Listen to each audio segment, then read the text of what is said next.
அரசனும் ஆண்டியாவான் அப்படின்னு நம்ம எல்லாரும் கேள்விப்பட்டிருப்போம். ஆனா ஆண்டியும் அரசன் ஆவான் அப்படின்னா இது ஆடி மாத வழிபாட்டால மட்டுமே தான் முடியும். அம்மனுக்கே உகந்த மாதம், அம்மன் வழிபாட்டிற்கு மிகவும் உகந்த மாதம் அப்படின்னா ஆடி மாதம் தான். இந்த ஆடி மாதத்தின் புராண வரலாறு, ஆடி மாதம் உருவான கதை, ஆடி என்பது ஒரு தெய்வ பெண், சிவபெருமானின் சாபத்தால் என்ன நடந்தது, வேம்பு பிறந்த கதை, வேப்பமரம் பிறந்த கதை, இந்த ஆடி மாதத்தன்று நம்ம என்னவெல்லாம் செய்ய வேண்டும், எப்படிப்பட்ட வழிபாடுகள் எப்படிப்பட்ட நன்மைகளை தரும் அப்படின்ற தகவலை பத்தி நம்ம இந்த வீடியோல தொடர்ந்து பார்ப்போம். அதுக்கு முன்னாடி சப்ஸ்கிரைப் பண்ணாதவங்க சப்ஸ்கிரைப் பண்ணிக்கோங்க.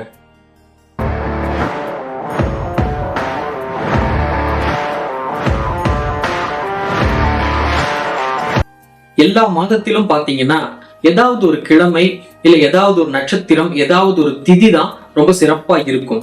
ஆனா இந்த ஆடி மாதத்துல கிழமைகள், நட்சத்திரங்கள், எல்லா திதிகளிலுமே சிறப்பு அம்சம் அமைஞ்சிருக்கு. மற்ற மாதங்களெல்லாம் ஒண்ணு சைவ வழிபாடா இருக்கும், இல்லாட்டி வைணவ வழிபாடா இருக்கும். ஆனா ஆடி மாசத்துல சைவம் வைணவம் எல்லாத்துக்குமான வழிபாடுகளும் இந்த ஆடி மாசத்துல அமைஞ்சிருக்கு. ஆடி வெள்ளிக்கிழமை, ஆடி செவ்வாய்க்கிழமை, ஆடி பூரம், ஆடி கிருத்திகை, ஆடி அமாவாசை, ஆடி பௌர்ணமி, ஆடி தவசு, ஆடி 18, இந்த மாதிரி ஆடி மாசத்துல இருக்கிற திதிகள், நட்சத்திரங்கள், கிழமைகள் எல்லாத்துக்குமே ஒரு சிறப்பு அம்சம் அமைஞ்சிருக்கு. எல்லாத்துலயுமே நம்ம வழிபாடுகள்ல சிறப்பா கொண்டுட்டு போக முடியும். இந்த ஆடி மாசத்தன்னைக்கு அம்பாளுக்கு கூழ் காட்சி ஊத்துறது, பூக்குழி இறங்குறது, கெடா வெட்டுறது, பால் குடம் எடுக்கிறது, பொங்கல் வைக்கிறது, இப்படி பல வழிபாடுகள் மக்கள் வச்சுக்கிட்டே இருக்கிறாங்க. இந்த ஆடி மாசத்தன்னையில நேர்த்திக்கடன் செலுத்துறது நம்ம ஊர்ல இருக்கிற ஒரு வழக்கம். இந்த ஆடி மாசத்துல ஆடி பெருக்கு அன்னைக்கு, அதாவது ஆடி 18 ஆடி பெருக்குன்னு சொல்லுவோம். அந்த அன்னைக்கு ஆற்றுல தண்ணி கரை புரண்டு ஓடும். அப்ப ஆற்றங்கரை ஓரமா கரை ஓரத்துல பொங்கல் வச்சு, படையல் வச்சு, விளக்கு போட்டு, பூ தூவி அந்த நீரை மனசார வேண்டி வரவேற்பாங்க. இதுல இயற்கை நீரையும் கூட நம்ம வணங்குறது இந்த ஆடி மாசத்துல நமக்கு அமைஞ்சிருக்கு. இந்த மாதிரி ஆடி மாசத்தினுடைய சிறப்புகள் பல வகையில இருக்கு. இந்த ஆடின்ற பெண் ஒரு தேவ மங்கை. இந்த பெண்ணுக்கு சிவபெருமான் மேல அன்பும் ஆசையும் காதலும் பற்றும் ரொம்ப அதிகமா இருந்துச்சு. ஒரு நாள் ஆதி பராசக்தி சிவபெருமானை விட்டு பிரிஞ்சு இருக்கிற ஒரு சூழ்நிலை ஏற்படுது. இதை தெரிஞ்சுக்கிட்ட இந்த ஆடிங்கிற தேவ மங்கை நாக உருவம் எடுத்து கைலாயத்துக்குள்ள யாருக்கும் தெரியாம நுழைஞ்சு ஆதி பராசக்தி கிட்ட இருந்து சிவபெருமான் பிரிஞ்சு இருக்கிறாருங்கிறத தெரிஞ்சுக்கிட்டு ஆதி பராசக்தி சொரூபம் எடுத்து சிவபெருமான நெருங்குறாங்க. அப்ப சிவபெருமான் வந்தது ஆதி பராசக்தி இல்லை அப்படின்றத கண்டுபிடிச்சிடுறார். இந்த பெண் ஒரு கசப்பான சுவையும் கசப்பான குணமும் கொண்டவள் அப்படின்றத தெரிஞ்சுக்கிட்டு சிவபெருமான் கோபத்துல சூளத்தை எடுத்து இந்த பெண்ணை அழிக்க வர்றாங்க. அப்ப அந்த சூளத்துல இருந்து வர்ற தீப்பொறி இந்த ஆடிங்கிற பெண் மேல பட்ட உடனே அவங்க புனிதமாகிடுறாங்க. இது மட்டும் அல்லாம சிவபெருமான் ஒரு சாபமும் கொடுக்கிறாரு. நீ இந்த பூமியில மரமா இருந்து கசப்பு தன்மையோட, கசப்பு சுவையோட இருக்கிற ஒரு மரமா இருந்து வாழ்ந்து வரணும் அப்படின்ற ஒரு சாபத்தை கொடுத்துடுறாரு. இந்த புனிதமா மாறின ஆடி பெண் மன்றாடி கேட்டுக்கிறாங்க, ஐயா உங்க மேல இருக்கிற விருப்பத்தாலையும் உங்கள் மேல இருக்கிற பாசத்தாலையும் உங்களை நெருங்கணுங்கிற ஆசையிலையும் நான் தப்பு பண்ணிட்டேன், என்னை மன்னிச்சு எனக்கு சாப விமோச்சனம் கொடுங்கன்னு கேட்டுக்கிறாங்க. சிவபெருமான் நீ ஆதி பராசக்தி சுரூபத்துல என்கிட்ட நெருங்கினதுனால இந்த பூமியில கசப்பு தன்மையோட கசப்பு சுவையோட இருக்கிற ஒரு மரமா இருந்து அந்த கசப்பு சுவையால மக்களுக்கு நோய்கள் தீர்த்து, தீய சக்திகள் அவங்க குடும்பத்துக்குள்ள நெருங்காம தடுத்து, எல்லா வகையான நலனும் பெற்று அந்த ஆதிபராசக்தியோட முழு சொரூபமா இந்த பூமியில இருந்து எல்லாரும் உன்னை வணங்கி வந்து இந்த பூமியில நீ நிலைச்சு நிக்கணும் அப்படின்னு சாபத்தையும் வரமா கொடுத்துடுறாரு. இது அந்த ஆடி பெண்ணுக்கு கிடைச்ச வரமோ இல்லையோ தெரியல, நம்மளை மாதிரி இருக்கிற மனிதர்களுக்கு கிடைத்த மிகப்பெரிய வரம் அந்த வேப்ப மரம். அது மட்டும் அல்லாம தன் பெயரில், அந்த பெண்ணுடைய பெயரில் ஆடி என்று ஒரு மாதமும் இங்கு அமைய வேண்டும் என்று வரமளித்து கொடுத்தாரு சிவபெருமான். அப்படி உருவானதுதான் இந்த ஆடி மாதமும், அப்படி உருவாக்கப்பட்டதுதான் இந்த வேப்ப மரமும். நல்லா பாருங்க, இந்த வேப்ப மரம் பல நோய்களை நமக்கு குணமாக்குகிறது. அப்ப அதுக்கு ஒரு தெய்வ குணம் வேணும். அந்த தெய்வ குணத்திற்காக இவ்வளவு பெரிய ஒரு நாடகம், ஒரு விளையாட்டு விளையாண்டு நமக்கு இந்த வேப்ப மரத்தை இந்த பூமியில மனிதர்களுக்காக கொடுத்திருக்கிறார் சிவபெருமான்.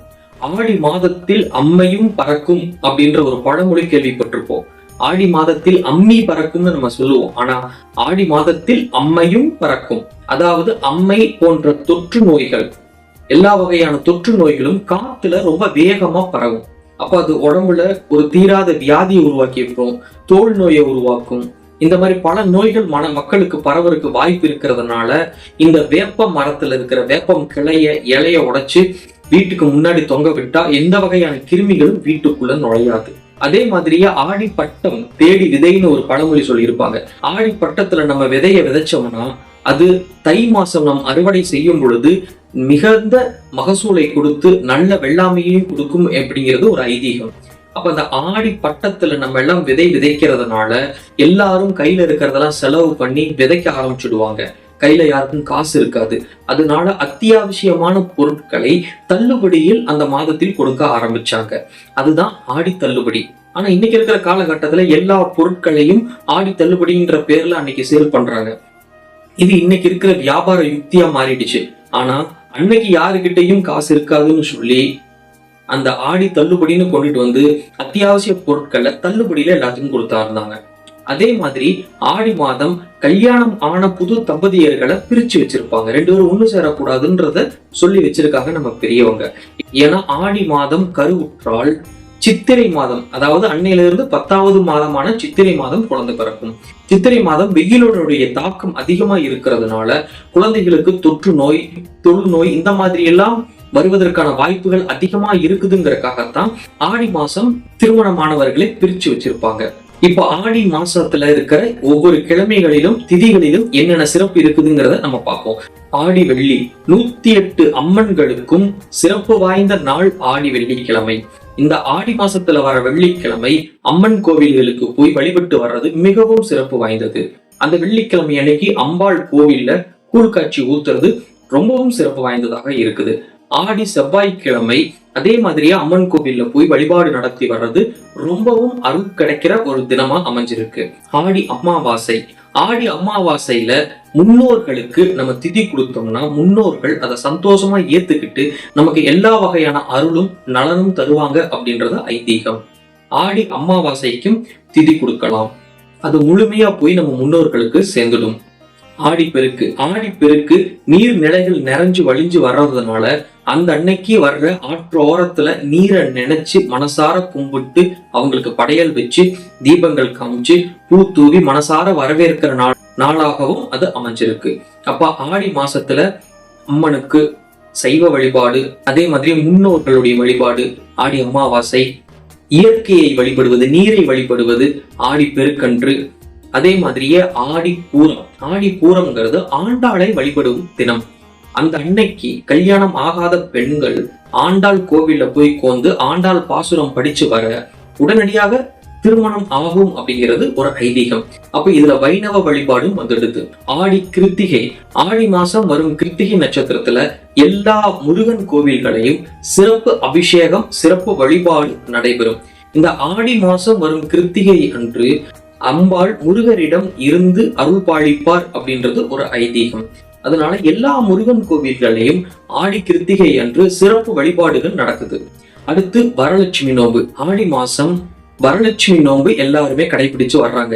இந்த வரலட்சுமி நோன்பு அன்று விரதம் இருந்து அம்பாள், அதாவது மகாலட்சுமியை ஜோடிச்சு வீட்டுல வச்சு படையல் வச்சு எல்லாருக்கும் அன்னதானம் செஞ்சு சாப்பாடு போட்டு பரிசு பொருட்களை கொடுத்து எல்லாரையும் சந்தோஷமா வழி அனுப்பி வைக்கிறது ஒரு ஐதீகமா நம்ம வச்சுக்கிட்டு வர்றோம். அப்ப அந்த வரலட்சுமி விரதத்தை அன்னைக்கு இதையெல்லாம் கடைபிடிக்கும் பொழுது எல்லா வகையான ஐஸ்வர்யங்களும் நம்மை நோக்கி வரும் அப்படிங்கிறது ஒரு ஐதீகமா வச்சிருக்கிறோம்.